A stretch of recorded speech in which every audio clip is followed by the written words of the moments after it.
बुधवारी संध्याकाळी जळगावात भीषण रेल्वे अपघात झाला। जळगावच्या पाचोरा तालुक्यातील परधाडे रेल्वे स्टेशनजवळ पुष्पक एक्सप्रेसमधील काही प्रवाशांना या अपघातात आपले प्राण गमवावे लागले, तर काही प्रवासी गंभीर जखमी झाले। ट्रेनमध्ये आग लागल्याची अफवा पसरल्याने पुष्पक एक्सप्रेसमधल्या प्रवाशांनी शेजारच्या ट्रॅकवर उड्या मारल्या। त्याचवेळी शेजारच्या ट्रॅकवरून येणाऱ्या ट्रेनने प्रवाशांना चिरडल्याने हा अपघात झाल्याचं सांगण्यात आलं। या अपघातात आत्तापर्यंत म्हणजेच हा व्हिडिओ शूट होईपर्यंत 13 जणांचा मृत्यू झाल्याची माहिती मिळत असून 11 ते 12 प्रवासी जखमी झालेत। या अपघातानंतर जखमींना तातडीने रुग्णालयात दाखल करण्यात आलं। सरकारकडून मृतांच्या नातेवाईकांना आर्थिक मदतही जाहीर करण्यात आली। या अपघातानंतर पुष्पक एक्सप्रेसमधल्या काही प्रवाशांनी हा अपघात नक्की कसा झाला त्याबद्दलची माहिती दिली आहे। ट्रेनमध्ये आग लागल्याची अफवा कशी पसरली, कोणामुळे पसरली याची माहिती काही प्रवाशांकडून देण्यात आली आहे। तर अपघातानंतर एकीकडे बचाव कार्य सुरू असतानाच दुसरीकडे चोरांनीही परिस्थितीचा फायदा घेऊन डल्ला मारल्याच्या घटना घडल्यात।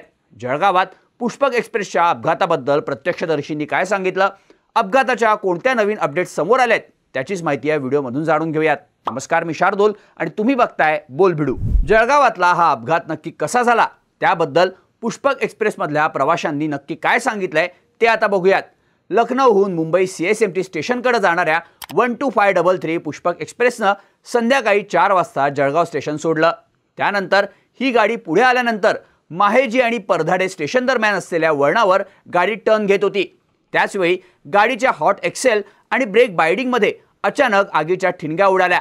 त्यावेळी थोडासा धूरही झाला, तेव्हा ट्रेनच्या S4 आणि D3 बोगीच्या दरवाजात असलेल्या प्रवाशांनी आग लागल्याचा आरडाओरडा सुरू केला।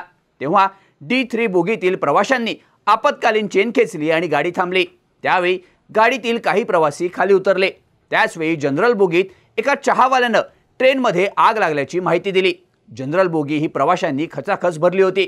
गाडीत आग लागल्याची ही अफवा संपूर्ण बोगीत पसरली आणि बोगीतील प्रवाशांनी ट्रेनच्या दोन्ही बाजूने उड्या मारायला सुरुवात केली। आता ही ट्रेन एका पुलावर थांबली होती, त्यामुळे उड्या मारलेले अनेक प्रवासी बाहेर न जाता ट्रॅकवर थांबून राहिले। त्याचवेळी त्या ट्रॅकवरून विरुद्ध दिशेने 12627 कर्नाटक एक्सप्रेस ही यशवंतपूरहून दिल्लीकडे जात होती। या गाडीचा वेग 110 ते 115 किलोमीटर प्रति तास इतका होता। ही गाडी वळणावरून येत असल्यामुळे ट्रॅकवर उड्या घेतलेल्या प्रवाशांना ही गाडी येत असल्याचा अंदाज आला नाही। पण जशी गाडी येताना त्यांना दिसली तेव्हा एकच पळापळ झाली। त्यावेळी ट्रॅकवर मोठी गर्दी होती। एका बाजूला पूल असल्यामुळे जीव वाचवण्यासाठी कुठे पळायचं या विचाराने प्रवासी गोंधळले। त्यांना त्यावेळी काहीही सुधरेनासं झालं आणि त्याचवेळी कर्नाटक एक्सप्रेसने 30 ते 35 प्रवाशांना धडक दिल्याची माहिती देण्यात आली, तर काही प्रवासी गाडीखाली चिरडले गेले। या अपघातानंतर प्रवाशांचे मृतदेह रेल्वे ट्रॅकवर छिन्नविच्छिन्न अवस्थेत पडले होते। काही जणांचे अवयव धडावेगळे झाले होते, त्यामुळे इतर प्रवाशांचाही भीतीने थरकाप उडाला। यानंतर जिल्हा आणि पोलीस प्रशासन त्याचबरोबर रेल्वेच्या अधिकारी आणि कर्मचाऱ्यांनीही तातडीने घटनास्थळी धाव घेतली। जखमींना जिल्हा रुग्णालय तसंच पाचोऱ्याच्या ग्रामीण रुग्णालयात आणि काही जखमींना खासगी रुग्णालयातही दाखल करण्यात आलं। या अपघातात आत्तापर्यंत 13 जणांचा मृत्यू झाला असून 11 प्रवासी जखमी झाल्याची माहिती मिळते। जखमींपैकी अनेकांची प्रकृती ही धोक्याबाहेर असल्याचंही सांगण्यात येत आहे। या अपघातानंतर मुख्यमंत्री देवेंद्र फडणवीस यांनी ही प्रतिक्रिया दिली। तसंच मृतांच्या नातेवाईकांना 5 लाखांची आर्थिक मदत तर जखमींच्या उपचाराचा सगळा खर्च सरकार करणार असल्याचं मुख्यमंत्र्यांनी जाहीर केलं। दरम्यान या अपघातात मृत झालेल्या मृतांमध्ये 9 पुरुष, 2 महिला आणि एका 10 वर्षाच्या बालकाचा समावेश असल्याचं सांगितलं जात आहे। यातल्या काही मृतांची ओळख पटली असून यातील 10 जण उत्तर प्रदेश तर 3 जण नेपाळचे असल्याचं सांगितलं जात आहे। मृतांचे मृतदेह जळगावच्या शासकीय वैद्यकीय महाविद्यालयात पाठवण्यात आलेत। त्यांची ओळख पटल्यानंतर त्यांचे मृतदेह त्यांच्या नातेवाईकांच्या ताब्यात देण्यात येत आहेत। या मृतदेहांची ओळख पटल्यानंतर त्यांच्या नातेवाईकांकडून एकच हंबरडा फोडण्यात येत होता, त्यामुळे ती दृश्य मन हेलावणारी होती। काहींनी आपल्या डोळ्यांसमोरच आपल्या नातेवाईकांना चिरडल्याचं पाहिलं, तर काही जण आपल्या नातेवाईकांना वाचवण्यासाठी जीवाचा आटापिटा करत होते। एकीकडे जखमींचं बचाव कार्य सुरू असतानाच या दुर्घटनेचा गैरफायदा घेऊन काही चोरांनीही हातसफाई केल्याचं सांगितलं जात आहे। मृतांच्या अंगावरचे दागिने तसंच काही प्रवाशांचे मोबाईल, पैसे आणि बॅगाही चोरीला गेल्याचं सांगितलं जात आहे। या अपघातानंतर दोन्ही मार्गांवरच्या सुमारे 8 ते 10 गाड्या खोळंबल्याचं पाहायला मिळालं। त्यामुळे जळगावसह महत्त्वाच्या स्थानकांवर प्रवाशांची एकच गर्दी पाहायला मिळाली। पुष्पक एक्सप्रेसमधून प्रवास करणाऱ्या प्रवासी साबिर खान यानं दिलेल्या माहितीनुसार आम्हाला मुंबईला जायचं होतं। गाडी जळगावहून निघाल्यानंतर काही स्टेशन पुढे गेली। त्यानंतर गाडीला अचानक ब्रेक लागला।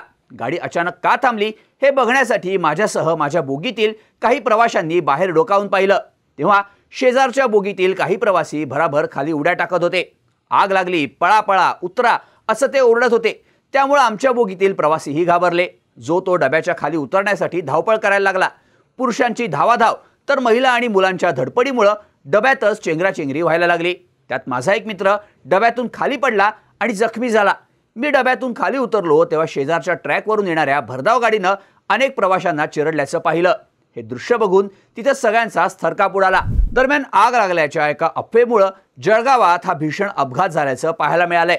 अपघातानंतर संध्याकाळी 6 वाजता पुष्पक एक्सप्रेस मुंबईकडे रवाना करण्यात आली। या अपघातानंतर मंत्री गिरीश महाजन यांनी हॉस्पिटलमध्ये जाऊन जखमींची भेट घेतली। तसंच मृतांच्या नातेवाईकांनाही त्यांनी धीर दिला। यात रेल्वे प्रशासन आणि पोलिसांकडून चौकशी केली जाणार असून यात घातपाताच्या अँगलचीही चौकशी होणार असल्याचं सांगितलं जातंय। या अपघातानंतर मुख्यमंत्री देवेंद्र फडणवीसांनी प्रतिक्रिया देत आर्थिक मदत देण्यासोबतच मृतांना श्रद्धांजली वाहिली। तर पंतप्रधान नरेंद्र मोदींनीही ट्विट करून मृतांना श्रद्धांजली अर्पण करून जखमी लवकरात लवकर बरे व्हावेत म्हणून प्रार्थना केली आहे। दरम्यान या अपघातानंतर रेल्वे प्रशासनाकडून हेल्पलाईन नंबर जारी करण्यात आलेत। तर रेल्वे प्रशासनाकडून जळगाव, भुसावळ आणि मनमाड रेल्वे स्टेशनवर हेल्प डेस्कही तयार करण्यात आलेत। या घटनेनंतर रेल्वेतून प्रवास करताना प्रवाशांनी खबरदारी घ्यावी, कोणत्याही अफवांवर विश्वास ठेवू नये आणि आपल्या जीवाशी खेळ करू नये असं आवाहनही प्रशासनाकडून करण्यात आलंय। पण जळगावातल्या ह्या अपघातानंतर कोणी आपली आई गमावली आहे तर कोणी आपला भाऊ। मृतांच्या नातेवाईकांनी केलेला आक्रोश हा मन सुन्न करणार आहे।